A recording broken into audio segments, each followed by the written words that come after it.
Hello folks, and welcome back to my channel. It is a chatty get ready with me. And I wanted to do this as also like a bit of a transition update, top surgery update, just kind of talking about how things are going with that, because I knew going into deciding to get top surgery that like the insurance process and prep process was probably going to be like a bit of a nightmare. And boy, has it lived up to expectations. We're exceeding expectations. Whatever I expected from American health insurance and trying to get a major surgery scheduled, it's better than that. And if I'm being honest, I kind of just need to like sit down and vent to a couple thousand of my closest friends here for a little bit, because it is frustrating.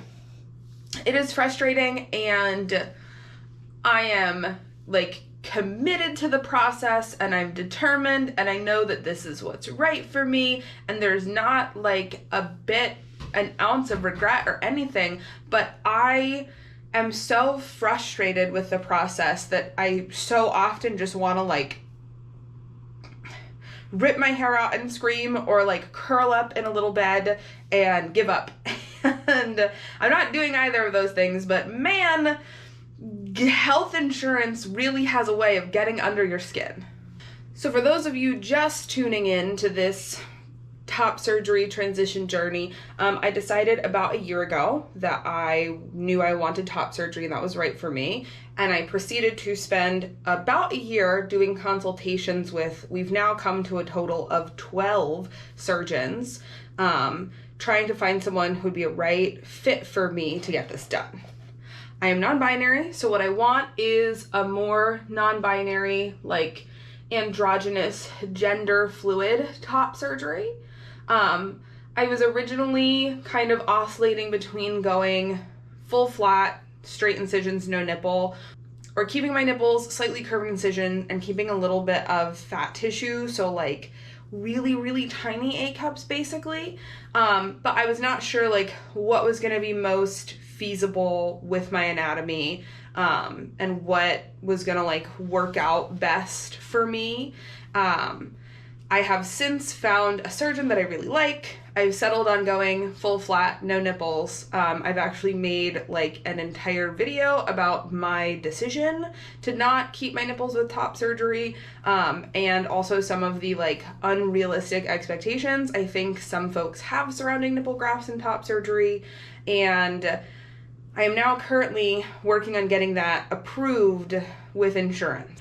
And it has been a journey. It has been a journey.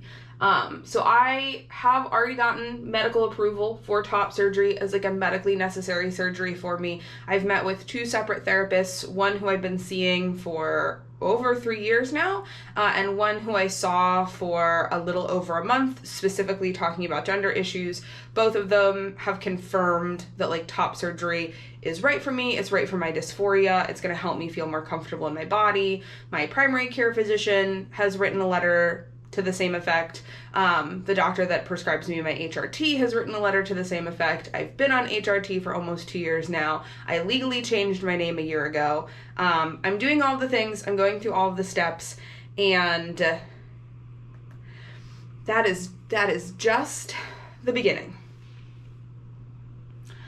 So I got an approval letter from my insurance company saying that, you know, surgery had been medically approved, that this was a medically necessary procedure for me, and obviously would be like instrumental in helping with my dysphoria and helping me feel more comfortable in my body. Very exciting. So then came the process of like negotiating the specifics of surgery, and getting everything covered. And basically the surgeon that I've finally settled on, who I want to work with, which it took me 12 interviews with different surgeons to find a surgeon that was right for me, is in my insurance network, but the center that he wanted to operate on me in is out of my insurance network. So for anyone tuning in from not America, our healthcare is broken, and certain doctors and like hospitals and ORs and facilities only work with certain health insurance companies. So if you don't have the right health insurance company, it's not considered in-network and like fully covered by your insurance. So it just becomes a whole nightmare. So you have to like get lucky and find the right doctor and the right hospital and the right care facilities and the right care teams that are all like willing to work with the type of insurance you have, and it sucks. And currently, my insurance company refuses to cover the facility that my doctor wants to operate on me out of, because it is an out-of-network facility. And they are saying, well, we want you to go to one of these in-network facilities, which at first glance seems like, okay, why don't you just do your surgery at an in-network facility then? And I have a quite large chest. G cup, I think, last time I measured. And one of the things that I'm really concerned about with getting top surgery is ending up with dog ears or little flaps of leftover tissue, like underneath my armpit and along my sides. And this is like a relatively common thing with top surgery, and also a very common reason for people to need a revision or need a second surgery to fix them. And I would like to not have to get 2 surgeries. I would like to just get top surgery once and have the results be great and have that be the end of it. Obviously, with any surgery, you know, there's always the risk things don't turn out well or turn out the way you want them to. So I understand inherently, like, that's a risk of just agreeing to surgery in general. But I would like to reduce the chances of that being a thing. So I have done a monumental amount of research and education and reading into this. Obviously, learning about top surgery has been important, not just for me as someone who's interested in getting it done, but also as a body piercer who works on folks who have had top surgery. So I have spent more time, I would say, than probably your average person reading studies online, watching videos of how top surgery's been performed, like emailing surgeons and asking questions, like reading about the surgical procedures. I am not sitting here trying to say that like I have the same level of knowledge as a doctor or a surgeon or a medical professional or something, but I have done a not small amount of research before committing to this. And I know that with a chest my size and my proportion on my body and with how far back, like I, weirdly enough, only learned this in my later years as an adult, but how we typically measure bras is like kind of awful, and there's a lot more measurements to consider, and one of those main measurements is the size of the base of the breast, because you can have small, medium, or large boobs with different like base of the breast sizes. Some people, the base of their breast is very small, where their breast attaches to their body is small, and then all of that weight is like carried externally in the breast. Other people, the base where their breast attaches to their body is very wide. That's my body shape. Where my breast attaches to my body is quite wide, and it comes back almost to the end of my armpit. Like the furthest back point of my armpit is also almost the end of my breast tissue. That's just my biology. That's my genetics. That's how the women in my family, how their breasts are. We just have wider base breasts. And I'm very concerned that if not enough tissue is removed here on the sides, that I'm going to end up with dog ears. And there seems to be like a medical basis for this concern. So what I have been advocating for from the beginning is that I would like additional liposuction and J-plasma done along my sides to prevent dog ears. Liposuction to remove any excess fat or breast tissue that might be collected there under the surface that might not be gotten with just the incision alone. And J-plasma, which is a method of tightening the skin after fat removal or after surgery like this, so it adheres well back down to the body. I'm also, talking with doctors about like wearing additional compression on my sides to try and help prevent that. There's lots of things that I'm trying to advocate for with myself, but additional lipo and J-plasma are a big one because of the shape of my body and the shape of my breasts. And so the surgical center that my doctor wants to operate on me at is a center that is equipped for additional liposuction and J-plasma, along with just like a couple other things that make me feel a little bit better about the surgery and would allow him to do just kind of a little bit more in-depth work. And all of the in-network facilities that are covered with my surgeon don't have that option of doing some of the additional liposuction and some of the J plasma.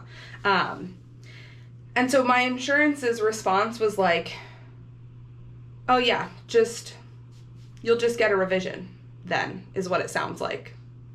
Like I worked with a couple people from my insurance who have been very helpful, but I've also spoken to a couple people on the phone who are not. And one person in particular, I was like describing the details of my situation and why I was trying to advocate for additional lipo and J plasma. And this person was like, oh my God, yeah, no, like that makes perfect sense. Like we usually try and do additional lipo and J plasma on larger bodied clients who also tend towards having like a wider breast base and more tissue underneath their arms that we need to get rid of.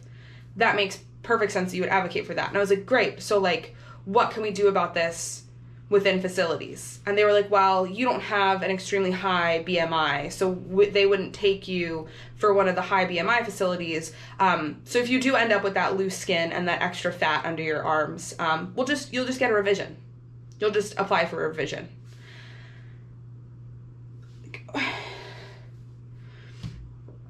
So your solution to this, like, first of all, surely it has to be more expensive for insurance to pay for me to get surgery twice, right? Like 2 ORs to rent, 2 times under anesthesia, like there's no way it is cheaper for you to make me get surgery twice. Like that, I refuse to believe it. But also, you're trying to make me get surgery twice, like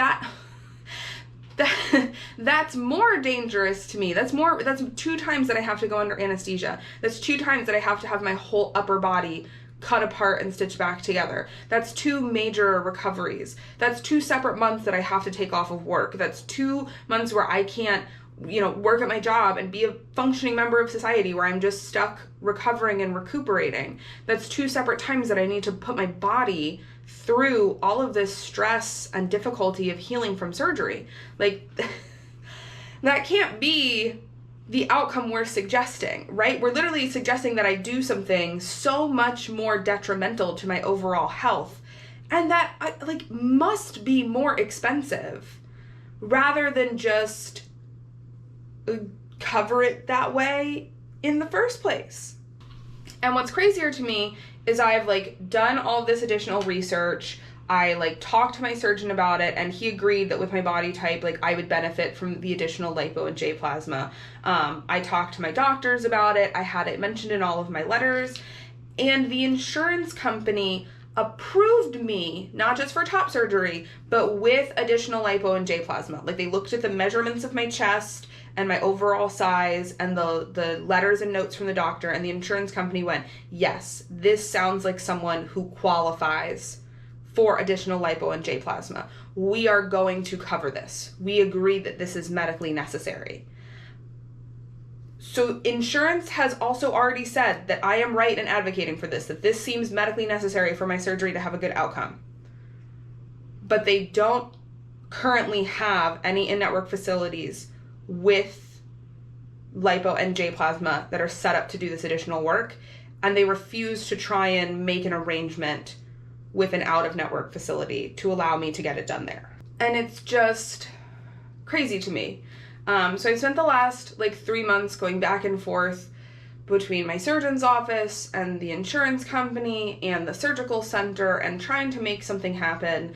And after months of this, I have failed. I cannot get them to cover it at the facility that is equipped to do it correctly. So I'm going to go to an in-network facility with my surgeon that is equipped for additional lipo, but just not as much on the J plasma.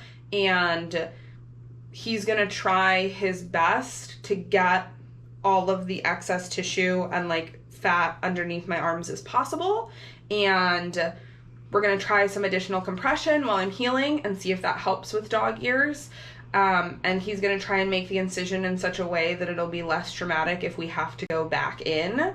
But I'm going into top surgery very much aware that I might not be super happy with my results after one round and might very well be looking at a second major surgery in another year's time because insurance doesn't want to cover a facility that's equipped to do the type of top surgery that my body really needs.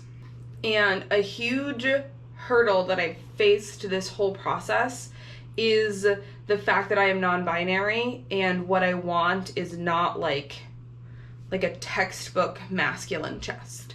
And that is for sure making this project harder for me, because multiple times when I've spoken to either surgical staff members or like folks through insurance, they're like, oh yeah, well, we see here, you know, that you're not like planning on keeping your nipples and you're doing these like straight across incisions, and that's a bit abnormal. So since that's already abnormal, like I don't know that we can even try to like get an appeals process for like the additional skin tightening. And I was like, well, like it's really not that abnormal. Like I'm non-binary, like what I want is more androgynous, like I'm not looking for a masculine chest, like I'm not a trans man, like I'm a non-binary individual. What I'm looking for is androgyny.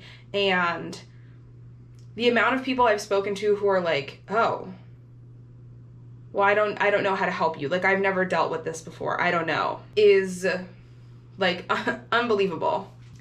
I've also outright had consultations with surgeons who have said to me, why can't you just do a normal top surgery? Why can't you just be a normal trans person? It would be a lot easier to work with you if you just wanted to do it the normal way, the usual way. And I think that's part of what's taken me a year to find a surgeon that feels right for me, because even some of the top surgeons in America that most people go to, I had experiences with them that were like very, very not affirming, and where I didn't feel like they saw me as a non-binary person and understood my goals for my body and my surgery. And I didn't feel like they respected my gender identity. And that is continuing to happen in this interaction with insurance, and in just how many roadblocks I feel like I'm experiencing trying to get this surgery and get it done the way I want and advocate for myself with it. And while it's very disappointing, and while there's a big part of me that is still very frustrated that I feel like I came so close to getting approval for everything I need, only to have it kind of like yanked away last minute, overall, I am still just very excited to be getting top surgery in general. My dysphoria surrounding my chest has been getting increasingly worse, and I know that it's probably just going to continue to get worse until surgery happens. And even if I do end up having to like get a second round of surgery to have good results and like get a revision, I know it's going to be worth it to just like finally have it done and finally be in the body I want to be in. And I know that in a couple years time, like this will be behind me and everything will be better. And so I'm trying to focus really hard on that and not on how like disappointing and frustrating this process has been. Now that brings me to the other hurdle that I've been encountering with this, which is scheduling. And here's maybe where I'm ignorant, because I really thought scheduling was going to be like the easier part of this process, especially because I was starting this so far in advance. Like I had my final consultation with my surgeon and started putting things in motion to get top surgery scheduled in October of 2023, wanting to have surgery in November of 2024. So over a year in advance, I was like, I'm ready to start planning this. I'm ready to start doing this. Like this is plenty of time for us to like talk to insurance and figure things out. This is just going to make things a lot easier. And wouldn't you know, trying to plan ahead and plan for surgery far in advance and be really mindful about it is actually the worst thing you can do. And the polar opposite of what American healthcare would like you to do. They would like you to speed run setting up a major surgery within like 1 to 2 months time. They don't want you to try and be prepared. So through all of these hurdles, I keep trying to like get this set up and get a date scheduled and get everything figured out. And the response I keep getting is like, okay, well, we'll figure something out. What are you thinking? Like March, April, we have a surgical date opening in 2 weeks. And I'm like, 2 weeks? I have to take a month off of work. I have to recover. I have to have the money to pay my bills for a month without working. Like 2 weeks? In what world can I just be prepared for a major surgery like this in 2 weeks? No, I'm trying to get my surgery done in like 11 months. And they go, oh, well, that's very far out. I don't have information about that. I'm going to have to talk to someone and call you back and figure that out. And then everyone is like, well, why do you want to wait so long? And I've even had a couple people be like, oh, well, are you sure you're serious about getting this surgery if you want to wait that long? Like, don't you want to try and get it right now? And then I explained to people, yes, I'm struggling with dysphoria. I would love to get this surgery right now. But here are a few things. One, I travel for a living. I do guest spots and travel and do events. I have events booked into 2025. I have things planned into 2025. I can't necessarily post about all of them yet, but I have guest spots planned. I have trips lined up. So I am typically planning and booking myself anywhere from 6 to 12 months in advance. So I need to plan a surgery far out because of my work and my lifestyle, first of all. Second of all, I've recovered from surgeries that require wearing garments before. I've recovered from them in both the winter and in the summer. And in the summer, I got one of the worst heat rashes I've ever had in my life underneath surgical garments. And that's documented. You can look at my medical records. I can show you pictures of how bad it was. So I know if I get this surgery during the warm months, I'm going to end up with heat rash underneath my surgical garments. And I'm even talking about doing more compression with my doctor because we're trying to avoid dog ears. So like, I'm not trying to do that. I want to recover during the colder months because I know how my body reacts and responds to surgery. I also don't want to like recover during the summer months and have like UV exposure on my chest and things like that. Like I have really, really researched this and thought this out down to looking at my calendar and choosing the most ideal month of the year for me to recover in the right ways for this. And like, thank God I feel confident and comfortable in self-advocacy with the medical field because I don't know how people who do it, who don't, because I am constantly having to justify myself and rationalize myself and explain myself to all sorts of people over and over again.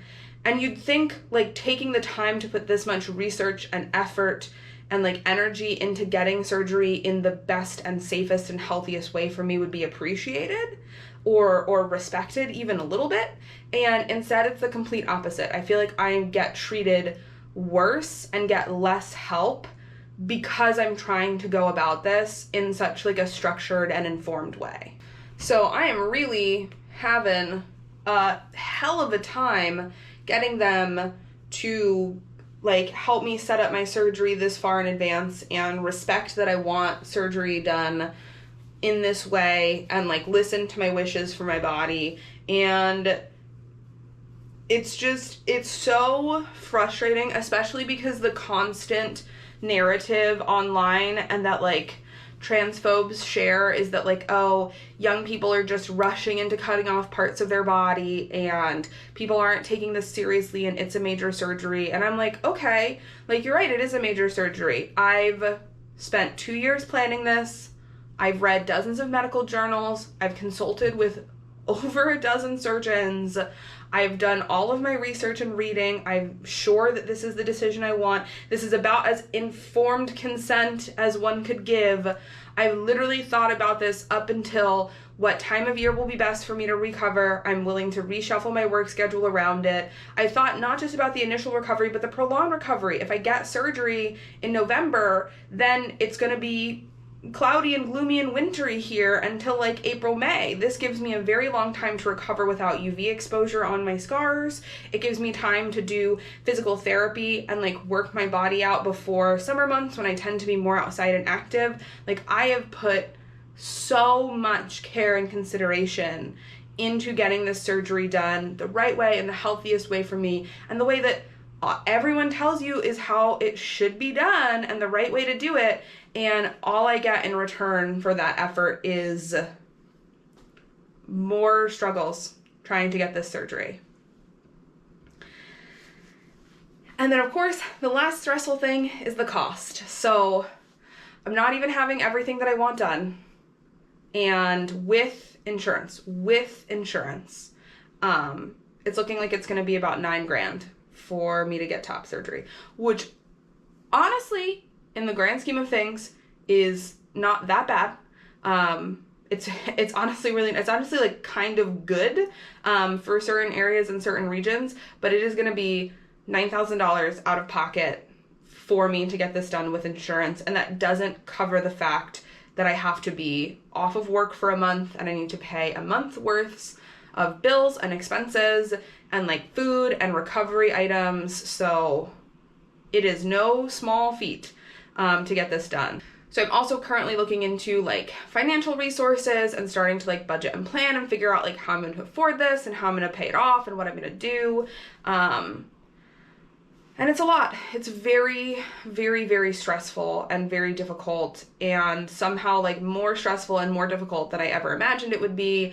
And I like cannot put into words how exhausting like constantly handling these phone calls and these interactions with health insurance and like having to try and advocate for myself has been, and basically like beg nurses and doctors and surgeons and insurance companies to like treat me like a human being. So thanks for letting me vent about that for a little bit.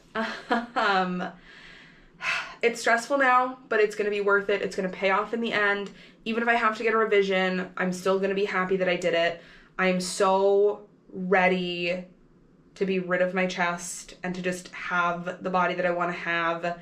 And I already am like brainstorming outfits that I can't wait to wear after top surgery and things that I can't wait to do. And I just know it is all going to be worth it. But wow, insurance and American healthcare is a hellscape. So that's my top surgery update. Working my way there. Appreciate all of the support and the care from y'all immensely. I like don't know that I could have the energy to do this without so many people rooting for me in this. And yeah, thanks for sitting down and hanging out. Hopefully the next Chatty Get Ready with me is a little bit more cheerful, and hopefully my next transition update is a little bit more cheerful. And I'm gonna go film a whole bunch of videos. So have an awesome rest of your day, and I'm sure we'll sit down and chat again soon. Bye.